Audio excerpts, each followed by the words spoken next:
What do you look for? Okay, so let's start. Where do you look for inspiration when you are joining a production that had not iterative yet? It's the beginning of some world, and you have to find inspiration for character themes and the world sense. Well, you just said it. You look for inspiration in the characters. It's how they look. It's how they're dressed. It's how the pace of the edit works. Like how the story works. Their arcs, what they're doing. What kind of where they from, like the backstory. If there's no backstory, then I'll come up with a backstory until I know more. And it's a lot about the visual. Like occasionally I do write things when there's a screenplay, but then it changes a lot later. So it's kind of like doing a work that's and ending up somewhere else, usually in my drawer. So yeah, it's usually inspired by story and character. You can just take it away. I don't have any questions. Have you ever had a project where a piece of music is already done and no one else wanted it, and all of a sudden you're like, that's the one I need for this character? What? So after the project is finished? No, you've written music before for something and it's never been used. You get a new project and you're like, I don't even need to write it. I already did that. Oh no, I wish it was that simple. That's what I'm saying. Usually it's ended up in a drawer, but I don't think it ever happened really that I could just reuse something. I hope so one day. Like, I mean, there has been like pitches that you do, that you submit demos, and then you're like, I wish that project will go through because I actually want to use that demo for this. But it hasn't happened to me yet. I hope so. It will. I hope so. Yeah, we'll see. We'll see.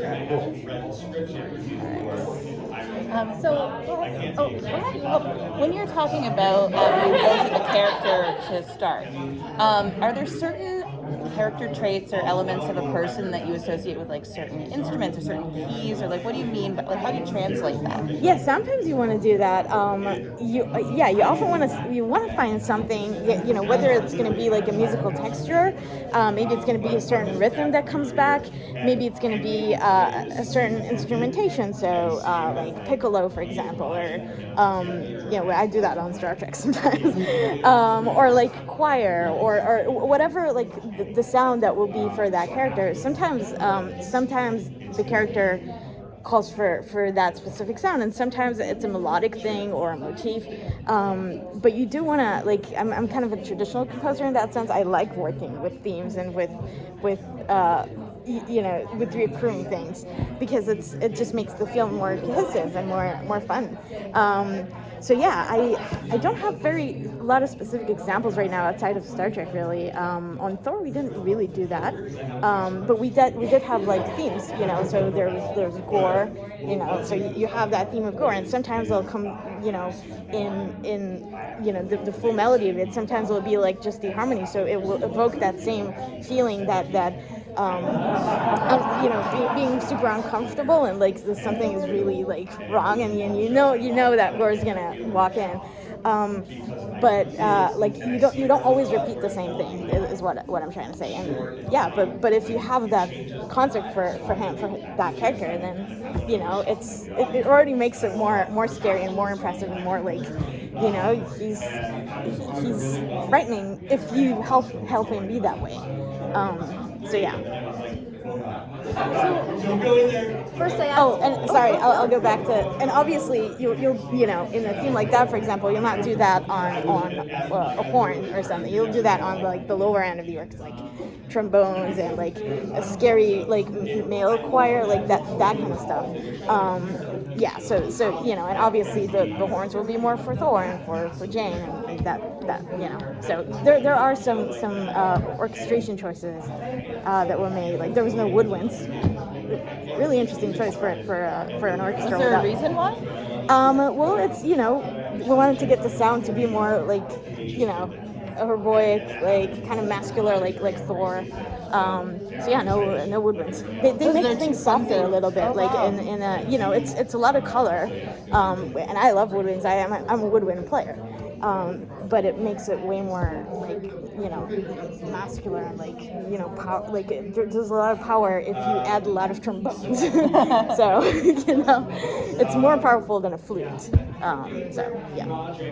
So going from first, I asked you about when you are starting a new show, a new character, whatever that may be. Right. How about when you're joining a franchise or joining something that's already been iterated? For example, Thor: Love and Thunder. Yeah. There's definitely an opportunity for you to you're creating something new, but you cannot divorce it and go in a 180 Yeah. from the franchise and from the character themes that have already been there with us from the beginning with Thor. So what do you look to? Well, actually. Well, then tell us. Yeah. Well, when Michael started this, he actually created a whole new thing for Thor, because this is a new, you know, this is a new chapter of his life, right? And he's lost everyone. Like he's, you know, the character in his journey right now, he's not the same Thor that he was like 10 years ago, and he's a more mature Thor. And he also, you know, the losses did impact his life and his character. And then there's the whole love story that he's like, oh, I want that. I want to feel shitty. So I think it's actually okay to sort of, you know, kind of grow from other themes. I think it's still within the tone.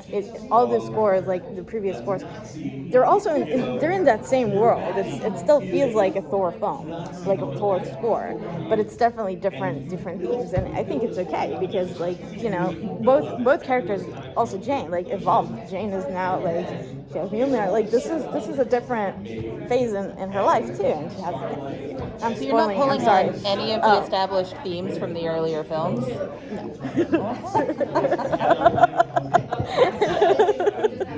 No, it's very interesting because typically when there's iterations, when there are iterations, there's at least some drive or some, you know, Yeah, attempt but it's been to interesting. keep it somewhat consistent. But as you said, you're answering the question. But as you said, this is a very unique situation where you're not coming in for like film number 3 or film number 4. Right. You're coming in at a point where things are kind of, to go against what I asked, they kind of have done almost a 180 because the lives and the universe is so different. Yeah, it is a 180 characters, for yeah. sure. And it's, I mean, if you look at the previous Thor films, I mean, there's Mark Mothersbaugh, right, and Brian Tyler, and I think Patrick Doyle was there. So there's like, you know, each of them took a different take on like it's different. Yeah, and I think it's actually okay to do that. Like on Trek, I don't really like. I use the previous themes. I use the Alexander Courage themes. And you know, occasionally if there's a series callback to the original series, then I actually use that too, like Gerald Fried, like that kind of stuff. But not. Yeah, you don't always do that. You don't always do that. So I think it's okay. It's okay. We're doing a new thing. Absolutely. What's the most interesting instrument you guys used to couldn't get the sound you wanted? The most interesting. Different instrument that you're not used to. Have you had to do that recently to get the sound you wanted? One, the two didn't work, so you jumped ship to like a completely weird instrument. I've not used like complete. I mean, I've used a very weird synth thing recently, which I did not like. It was a complete accident. I actually like, you know, accidentally pushed the keyboard, and then it sounded. It was like so weird. And then there's, luckily, there's a key command on Cubase that is recording retroactively. So I was like using that to capture that, and I printed the audio, and I'm like, this is crazy. Like I would not think of it because it was a complete accident.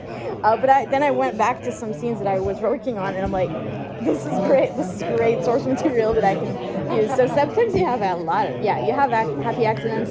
And sometimes you have happy accidents with performers. Like they'll do something you didn't intend, and you're like, "Oh, this is great! Do that again!" Like, so a lot of times with a harp player that I work with, she'll come up with whatever, and I'm like, "How do I even write this for next time?" Like, I don't know. So yeah, Thank you so much. Thank you guys.